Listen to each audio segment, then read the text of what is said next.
Hi traders. So in this video I was thinking about talking a little bit about trading with different types of accounts, because I was thinking about it, and I started now to trade with a lot of smaller accounts, like for example around 50 accounts, but with only a couple $100 on each of them. And so, for example, like you have $20,000 to trade with, but it can be any number. Like you can have, I don't know, $2,000 to trade with or anything. But it is always a question: which is better for me? If I am trading on that $2,000 account with one EA, for example, or if I am splitting it up to like 10 or even 15 accounts, smaller ones, and I am running a different EA, a different strategy on all of them. And there are a couple of things that you should consider, because I was thinking a lot about it, and I've tried both. And so, for example, if you have a couple EAs with similar strategies with high correlation, when you did a correlation analysis, or just minor tweaks, so basically the same system but some changes, then for example the answer is obvious, because if you are trading on multiple smaller accounts, you are paying more fees, and many, like as the trading environment goes, it is not as efficient as trading on a bigger account. And because you have, like, your systems are close to each other, it doesn't make any sense from a statistics standpoint, because why would you trade on smaller accounts with basically the same kind of systems? So in that the conclusion is you should trade with those EAs on the same account, no problem. Even if you have a couple of EAs, but they are different, they are very different, but they are just a couple of them. Like for example, you have 4 EAs. I would still say trade those 4 EAs on a bigger account, on one account, and use different magic numbers, of course, use a low risk, of course. But I did this many times, and I am doing this now too, and it is a good option as well. But what I started to also do is to trade on smaller accounts, but on not just a few, like a couple ones, but on many smaller accounts. And what I realized is that overall it gives such a diversification that overall it is performing better on the markets than one big account. And it is very interesting, because I think this is because of the reason that the fact that I have very hard rules to pass into these accounts. So these EAs can't really correlate with each other. There are some instances where I, for example, want to test for like a YouTube series, for example, like as the Gold series, where I want to test different versions of the same type of EA, then it's okay. But usually these are completely different EAs, completely different systems, even completely different strategies. And I have so many ideas that I started to have like a filter system where I am like I have all their features and correlations with the other systems, and if it fits, I am just putting it straight to live account. I don't even think about it.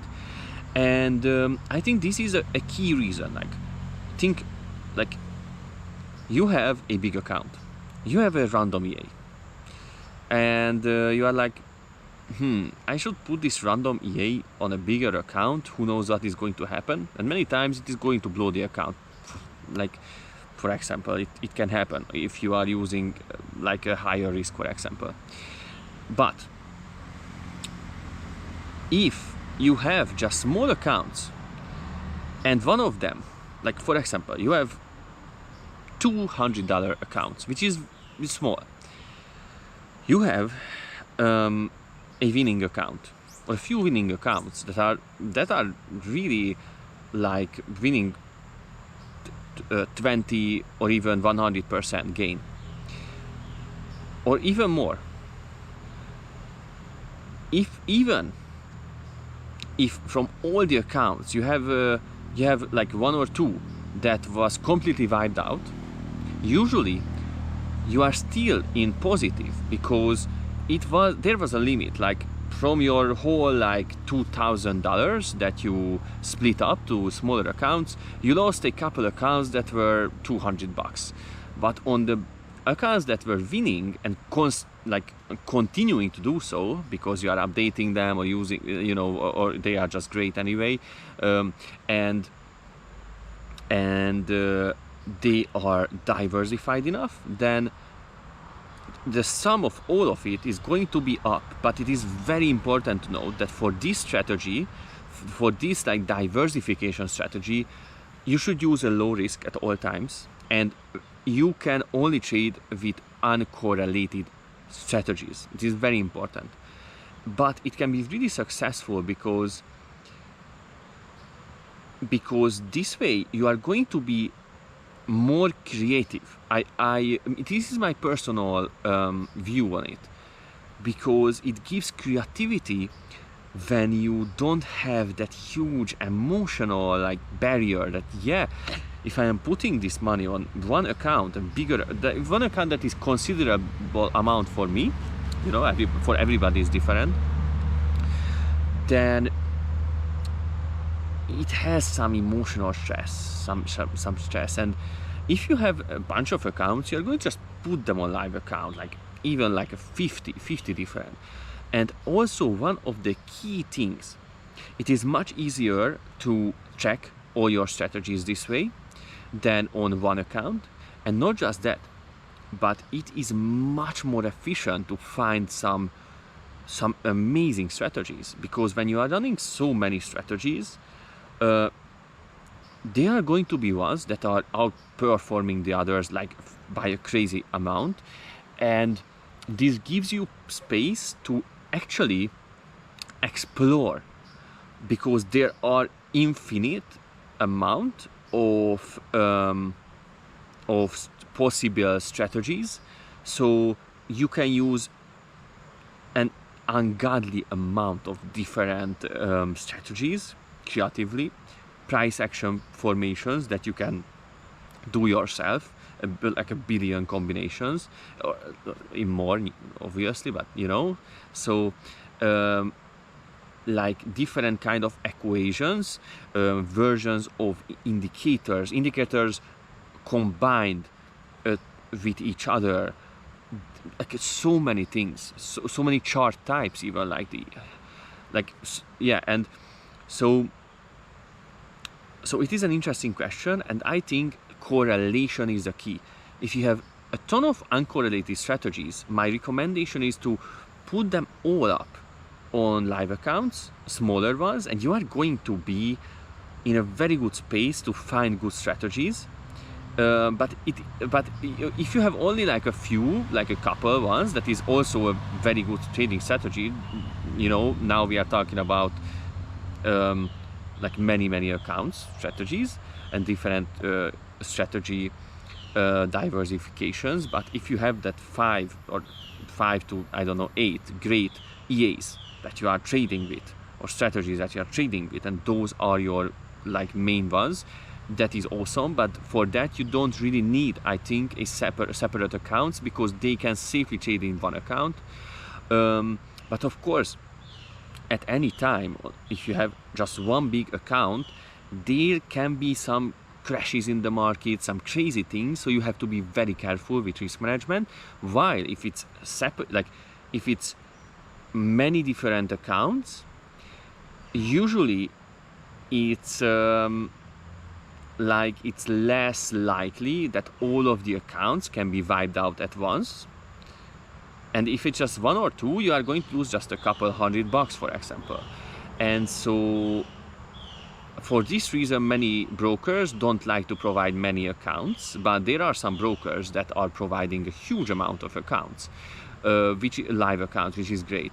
Now I am at the point where I have so many live accounts, because I'm testing so many strategies at once, that I have to find brokers again and again that are allowing more accounts, more live accounts, which is interesting, you know.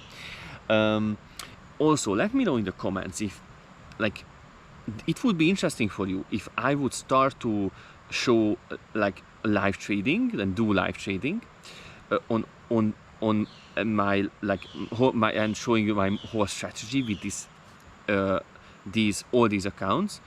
Or if it would be also interesting to trade with a bigger account in a more serious way, for example with the Spectrum indicator that I coded, or some of my EAs that I have, or even with the Gold Trader, because it may be for you, it has more weight if there is more like deposit on the line, or even prop trading with any of my EAs, indicators, or the Gold Trader strategy that we are coding on the series. So tell me all of this in the comment, and I hope you enjoyed this video. If you want me to make videos about the brokers that are allowing more accounts and that are great for diversification, let me know. Ciao.